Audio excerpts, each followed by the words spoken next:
ಚದುರರ್ ನಿಜದಿಂ ಕುರಿತೋದಯಂ ಕಾವ್ಯ ಪ್ರಯೋಗ ಪರಿಣತ ಮತಿಗಳು. ಅಂದ್ರೆ ನಮ್ಮ ಕನ್ನಡ ನಾಡಿನ ಜನರು ಗಮನ ಕೊಟ್ಟು ಕೇಳ್ಕೋಬೇಕು, ನೀವು ಮಾತಾಡಬಾರ್ದು. ಆಮೇಲೆ ನಾನು ನಿಮ್ಗೆ ಪ್ರಶ್ನೆ ಕೇಳ್ತೀನಿ. ನಮ್ಮ ಕನ್ನಡ ನಾಡಿನ ಜನರು ಪದಗಳನ್ನು ಬರೆಯಕ್ಕೆ ಓದಕ್ಕೆ ಬರದೇ ಇದ್ರು ಕೂಡ ಕಾವ್ಯಗಳನ್ನು ರಚನೆ ಮಾಡತಕ್ಕಂಥ ಶಕ್ತಿ ನಮ್ಮ ಕನ್ನಡಿಗರಿಗೆ ಇತ್ತು ಅಂತೇಳಿ ಡಿ ವಿಜಯ ಹೇಳಿದ್ದಾನೆ.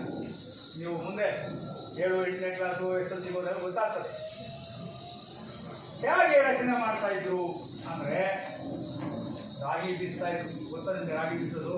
ಈಗಿಲ್ಲ, ಅದು ರಾಗಿ ಬೀಸೋದು ಇಲ್ಲ, ಎಲ್ಲೋ ಇಲ್ಲೊಂದಿದೆ ಅಲ್ವಾ?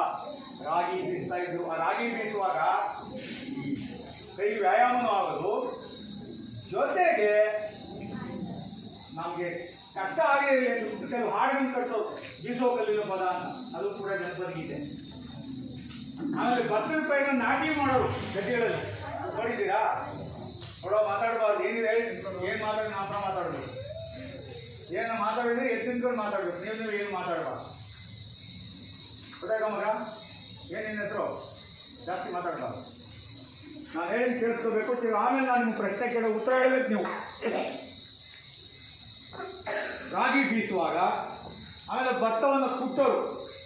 ಗೊತ್ತಾ ನಿಮಗೆ? ಗೊತ್ತಿಲ್ಲ, ಎಲ್ಲ ಮಿಷಿನ್ಗೆ ಬಂದ್ಬಿಟ್ಟೆ.